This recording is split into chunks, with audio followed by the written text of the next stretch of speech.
ராஜாவின் மாயாஜால கண்ணாடி. ஒரு பெரிய ராஜ்யத்தின் இதயத்தில் ஞானத்திற்கும் தாராள மனப்பான்மைக்கும் பெயர் பெற்ற ஒரு அரசன் இருந்தான். அவருடைய சாம்ராஜ்யம் செழித்தது.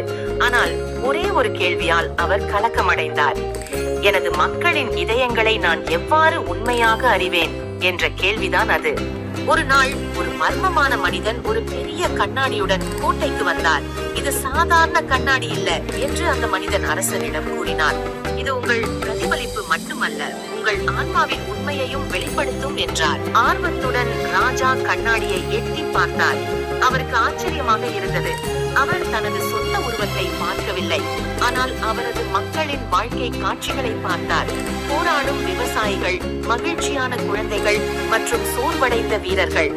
ஒவ்வொரு முகமும் அவர்களின் நம்பிக்கைகளையும் அச்சங்களையும் கனவுகளையும் பிரதிபலித்தது.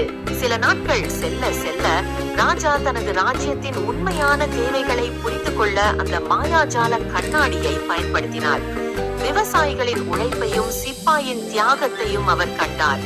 இது அவர்களின் வாழ்க்கையை மேம்படுத்த சீர்திருத்தங்களை தூண்டியது.